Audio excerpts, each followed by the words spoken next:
بہت نیک بزرگ بڑے درویش عالم پڑھانے لگے، اسباق مکمل ہو گئے، دین کے اسباق قرآن مجید پڑھایا، احادیث طیبہ کا درس دیا، اصول فقہ سے روشناس کرایا۔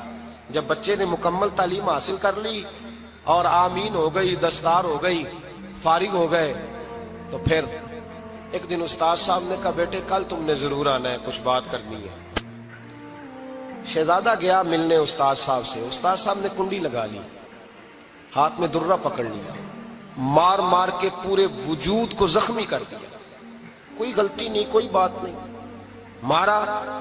اب بچہ آیا آ کے بادشاہ سلامت سے کہا کہ ابا جی سمجھ نہیں آئی، بڑا مارا ہے استاد۔ تو سیانے تھے نا بادشاہ، یہاں تو قاری صاحب روز کٹہرے میں کھڑے ہوتے ہیں، مولوی صاحب آپ نے میرے بچے کو کیوں مارا ہے؟ آپ 8,000 کے مولوی ہیں، میرا کئی کروڑ کا بچہ ہے، سویرے بدل لیں گے، خبردار آپ نے بچے کو ہاتھ لگایا۔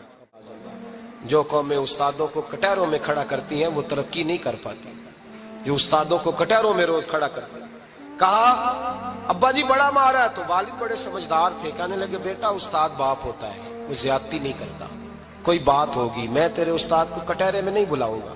اماں سے بات کی، اماں کہنے لگی بیٹا میں تیرے باپ سے کیسے بات کروں، ڈر آتا۔ وقت گزر گیا، 22 سال بیت گئے،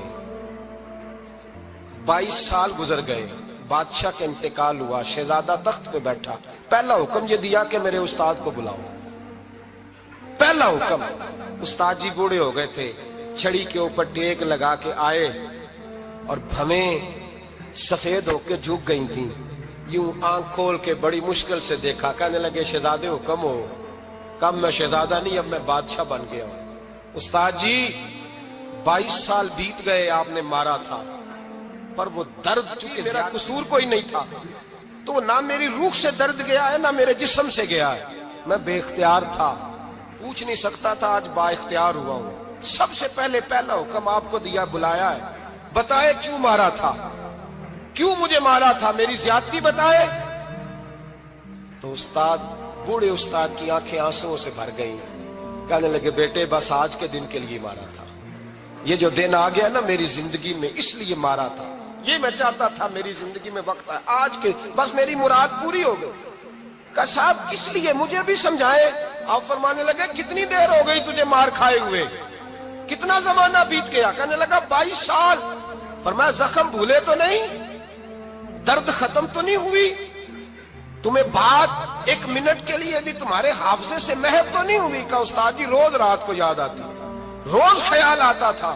استاد کہنے لگے بھائی تو بے اختیار تھا، پوچھ نہیں سکا، سال تجھے یاد رہا، مجھے پتا تھا تو ایک دن حکمران بنے گا، میں نے تجھے اس لیے مارا تھا کہ بیٹے یاد رکھنا کسی پہ ظلم نہ کرنا، اگر تجھے 22 سال تک یاد رہا ہے تو جس پر تو ظلم کرے گا اسے بھی قیامت تک یاد رہے گا، اور یہ یاد رکھنا تو آج با اختیار ہوا تو تو نے مجھے بلا لیا ہے، قیامت کے دن غریب با اختیار ہو جائیں گے، مظلوم با اختیار ہو جائیں گے، وہ با اختیار ہوں گے للہ الواحد القہار، رب کریم کی بارگاہ کے اندر ان کا اختیار ہوگا، اکیلے اللہ کی حکمرانی ہوگی، پھر وہ بلائیں گے بڑے بڑے کج کلہ، دنیا میں جن کی پگڑیاں اونچی تھیں وہ سر جھکائے کھڑے ہوں گے، دنیا میں جو ڈکٹیٹر بنتے تھے ان کی پشتیں لال ہوں گی، ان کو غدار لکھا جائے گا، قیامت تک نہیں بھولے گا۔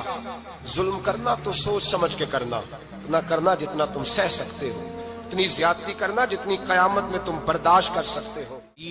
صلی اللہ علیہ وسلم نے فرمایا ظلم سے بچو، یہ قیامت کے اندھیروں میں سے ایک اندھیرا ہوگا، زندگی میں زیادتی نہ کریں، اگر تھوڑی دیر کے لیے کوئی چیز برداشت کر جائیں گے تو وہ فائدہ دے جائے گی، کچھ دیر کے لیے اگر سہ جائیں گے تو نفع مل جائے گا، سہنے کی کوشش کریں لیکن زیادتی نہ کریں، نظر کو، سوچ کو، ذہن کو پاک رکھیں، اور میرے بھائی زندگی پوری ظلم سے بچیں۔